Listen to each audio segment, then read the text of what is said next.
They want to know, Johnny. They want to know if this $50 holla is worth it.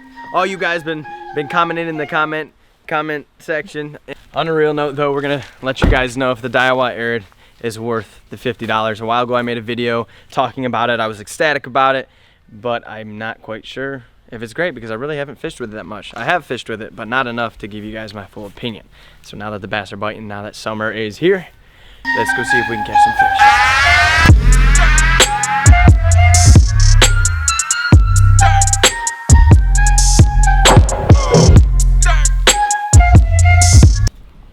Dude, how did that happen? Oh God, I don't want to open the door.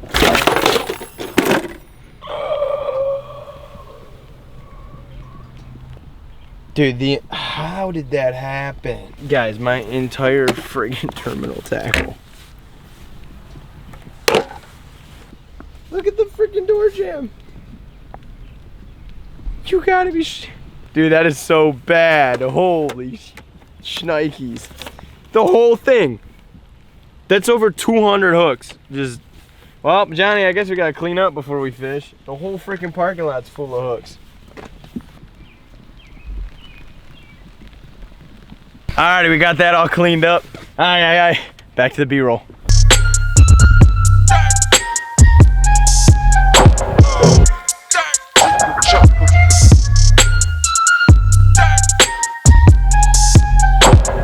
So right here, I have the Daiwa Arid in front of me. This rod is 50 bucks. You guys wanted a follow-up video on just, hey, is this a good enough rod? Was it worth the money that you spent? So we're gonna let you know here today. I'm out here at a little pond. I'm not focused on catching big fish. If I do, sweet, but I'm just focused on getting a feel for this rod. This one right here is a 7-foot medium heavy. All I'm fishing is your typical ribbon tail worm. Just going for a good bass bite. This rod's gonna be great for stick baits, Sinkos, things of that nature. So let's see if we can catch some fish, and I'll give you guys my overall opinion on this rod. So right off the bat, if you guys want my opinion on kind of how everything feels, I was a little skeptical at first, like about the grip and the way it was set up, because it does have kind of like a skeleton grip. I assume that's what, I'm just gonna call it that. I don't know if that's actually what it's called, but essentially what that means is you got the split grip right here, and then up by your hand, you don't really got anything going on. You have the blank of the rod, and then you have your reel seat. Oh. Dude, there's snags galore in this pond. For those of you who don't know, I snagged a tree already before I even started this video, and now I just snagged a second tree. And I have tungsten weights on with this lure, so if anybody knows how expensive that is and how fun that is, yeah. Okay, rig back up. I'm not even gonna put any kind of weight on this at this point because I don't know why there's 17,000 logs at the bottom of this pond. I've only fished this pond once. I did catch fish, so hopefully we catch fish. But anywho, back to what I was saying. I'm not a huge, there's a fish right off the bat. Okay. Feels good so far. Backbone's there. Here we go. See this? There's another, there's another hook in this fish. There's a swivel, a sinker. Look at this. That's no bueno. How does somebody break off a hook in that fish's mouth? I'll hold the fish. Hey, he won't. Just bite it, go. Real MVP. Oh, there we go. That's why you guys, we got Johnny the intern saving fish's life. So that guy was hooked by another hook. I cut it off as close as I could to his gullet or whatever that's called, because clearly he's doing all right. I mean, he just smashed my worm. But you gotta love public fisheries for that reason right there. All right, well, one fish down. Oh. Well, here we go. If you guys wanna know how it feels when you're catching tree branches, it feels pretty good. Felt the bite nice and great. All right, I think we're gonna switch over to a little stick bait or something like that. All right, I think we're gonna switch real quick. We're gonna go from the ribbon tail to, Googan bait. I think we're gonna go with a lunker log probably. Texas rig, a lunker log. Hopefully get a few more bites. If not, we might just have to move to a different pond. You guys want a quick little tip here, I guess, while we're doing this. If you don't know how to fish a stick bait or you're not sure how to rig one up, I'll show you right now since I'm doing it anyways.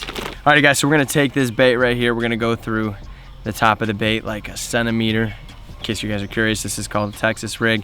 This is a 3/0, actually no, it's a 4/0 EWG worm hook. Turn that around in the top of the bait like so. Just push it through just a little bit like that. voila, you got yourself a rigged up Stanko, or in this case, a Guggen lunker log.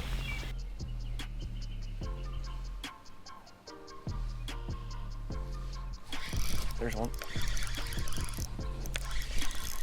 Oh, he popped off.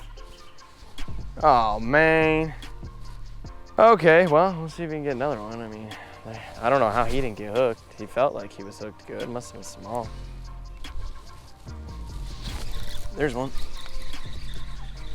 Tiny. Tiny. Oh, he flipped off again. Dude, there's just some dinks in here. That thing just had the Cinco in its mouth. Well, you can feel the little guy is really good. Apparently they just can't get the hook in their mouth. All right, there ain't nothing but dinks over here right now. We're gonna go try a pond that has a little bit bigger caliber fish.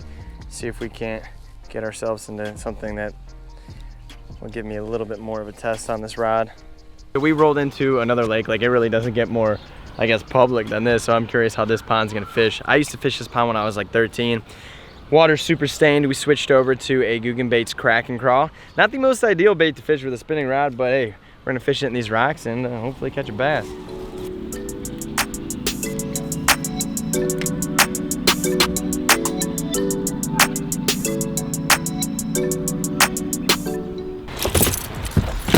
Alrighty, well, there's a perfect example for why they call it fishing and not catching. I didn't get out there and quite make the video that I planned on. I know you guys wanted a more in-depth, hands-on review when it came to using this rod, but unfortunately I just couldn't get it done today, and I only have so much time in every day to make videos. But I have actually used this rod a few times. I have tried making a video for it. They didn't turn out the way I wanted to. I have caught fish on this. Actually, this past Father's Day, I let my dad use this out on the boat when we were catching walleye, and he was, you know, just nailing walleye on it, and he absolutely loved it. So I'll give you guys my overall opinion now that I've used it, now that I've had it in my hands. It's a good rod. I think it's a great rod for 50 bucks. I don't think you're gonna touch a better option for $50. It's pretty hard to beat something this quality in that price range. This will make a great rod for, you know, the average pond hopper, somebody who doesn't have a huge budget. I do have a, you know, not really an expensive reel on here, but not also a cheap reel. So it feels really great with the Shimano Sahara on here. I really love it. It feels good. There's a lot of pros to this rod. It does have a true fast action to it. It did not feel like a noodle, which is really awesome. It's hard to find an inexpensive rod that is like a true fast action. This is a medium heavy fast, and a lot of times after a few fish or, you know, just after use, that rod will turn into a noodle. This rod is held up. It's been very sensitive. And you know, even when I was getting those tiny little bites by those little bass, I still felt like this rod had sensitivity there. Like, I was able to tell that a little fish was biting even though they weren't hooked. So that's great. Pros and cons of this thing, I think the pros are that it's just a good all-around bang for your buck for 50 bucks. The eyelets are great. What the rod's made of is great. I think the only con that I can point out with this rod that I'm personally not a fan of is this skeleton grip right here. I don't think it's the most comfortable thing to put in your hand, but it's also not the worst. It just, I guess it's personal preference for there. I do think it adds a little more sensitivity to it, and it does make it lighter. This whole rod in general is just a light setup. It feels really good in your hand, but I think that's the only con, is I'm just not a huge fan of not having a piece of cork there or anything like that. It's just kind of naked. But other than that, hey, if you guys are looking for a good inexpensive rod, go ahead, check it out. If you guys don't know why I made this video, I'll leave a link in the description below about this rod that I made back in the wintertime. And yeah, that's about it. I know a lot of you guys have been commenting down below, and I've actually got a few DMs on Instagram about this particular rod, if I've used it yet, what I think of it. So I do use it. It stays in the arsenal. I didn't just buy it to make a video. I straight up use it. It's just, I don't fish spinning rods that much, so that's why you don't see it in my videos. But other than that, hey, thank you guys so much for watching. I hope you enjoyed this video. If you're new here, do me a favor, smash the subscribe button, and you know the deal. I'll catch y'all in the next one.